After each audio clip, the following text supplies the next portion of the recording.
අයිබෝවන් ඔන්න මං ගොඩාක් රසට හොඳටම ක්‍රිස්පියට මිරිස් බදින හැටි තමයි අද ඔයාලට පෙන්වන්න යන්නේ. මේ විදිහට මිරිස් බැද්දාම හරිම රසයි, නිකන් වුණත් කන්න පුළුවන්.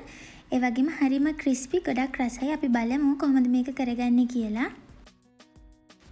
මුලින්ම අපි මිරිස් කරල් ටික මෙන්න මේ වගේ තනින් තන කපා ගන්න ඕනේ. ගොඩාක් වෙන් වෙන්න කපා ගන්න එපා. තනින් තන පොඩ්ඩක් මෙන්න මේ වගේ කපා ගන්න. ඉතින් ඔය මිරිස් ගන්නකොට හොඳ අලුත් මිරිස් ගන්න, පරණ වෙච්ච නැති මේ වගේ හොඳ රතු පාටට තියෙන මිරිස් ගන්න. මොකද අර කළු පාට වෙච්ච වගේ මිරිස් වල ඇතුලේ පුස් එහෙම තියෙනවා. ඒ නිසා මේ වගේ අලුත් රතු පාට මිරිස් ගන්න. මෙන්න මේ විදිහට පොඩි කැපුම් පාරක් දාගන්න.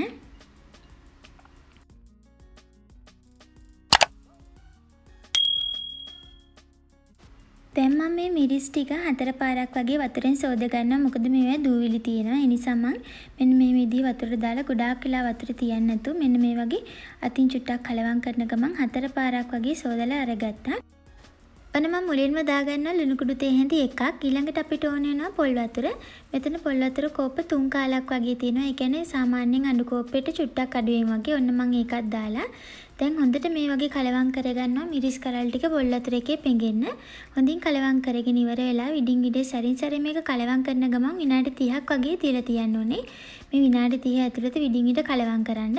ඔන්න දැන් මේ විනාඩි 30කට පස්සේ පෙන්නන්නේ අපි දැන් බෙදගමු. මම තාච්චියකට තෙල් ටිකක් දාලා තෙල් ටික රත් කරගන්නවා.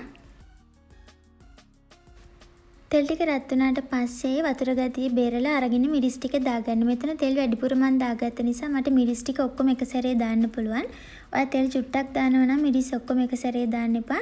දෙසරකට වගේ බෙද ගන්න. තෙල් වැඩිපුර දානවා නම් මිරිස් ඔක්කොම එක සැරේ දාලා හොඳට විඩින් ඉඩේ කලවම් කරන ගමන් බදින්න ඕනේ. මේක බදිනවා නම් අඩුම ගින්දරේ තමයි බදින්න ඕනේ. ගින්දර වැඩි කරලා බැද්දොත් මේක ඉක්මනට කළු වෙනවා, කර වෙනවා. හැබැයි ක්‍රිස්පි වෙන්නේ නැහැ. හරි රස ගන්න බෑ. ඒ නිසා විඩින් ඉඩේ කලවම් කරන ගමන් අඩු ගින්දරේ මේක බෙද ගන්න.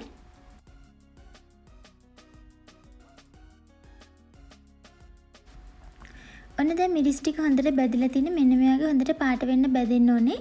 මෙන්න මේ වගේ හොඳට බැදුනට පස්සේ ලිපෙන් අයින් කරගන්න තෙල් ටික බේරලා. ඉතින් මං කිව්වා වගේම අඩු ගින්දරේ තමයි බෙද ගන්න ඕනේ. නැත්තම් මේක කර වෙලා යනවා. ඒ නිසා අඩු ගින්දරේ බෙද ගන්න. ඔන්න මේ තියෙන අපි බෙදගත්ත මිරිස් ටික. මේ මිරිස් හරිම රසයි. නිකන් වුණත් කන්න පුළුවන්. ඉතින් සැර කන්න ආසයට මේක ගොඩක් රස වෙයි. ඉතින් හරි රසයි. ඔයා වෙනදට බදින මිරිස් වලට වැඩිය වෙනස් රසයක් තියෙන. අනිවාර්යෙන් බදලා බලන්න. හොඳට ක්‍රිස්පියට තියෙනවා මේක. මං කිව්ව විදිහටම බෙද ගන්න. එතකොට ආට මේ වගේ රසට ඒ වගේම ක්‍රිස්පියට මිරිස් ටික බෙද ගන්න පුළුවන්. මං හිතනවා වීඩියෝ එක ඔයාලට ප්‍රයෝජනවත් වෙන්න නැති, ආස වෙන්න නැති කියලා. අනිවාර්යයෙන් මට ලයික් එකක් දාන්න, කමෙන්ට් එකක් දාන්න. ඒ වගේම ඔයා අලුතින් මගේ channel එකට එකතු වෙන කෙනෙක් නම් මතක ඇතුව මාව subscribe කරන්න. මේ වගේ රසවත් ලේසියෙන් හදාගන්න පුළුවන් රෙසිපි එකකින් අපි නැවතත් හමු වෙමු. වීඩියෝ එක බලපෑට ගොඩාක් ස්තුතියි.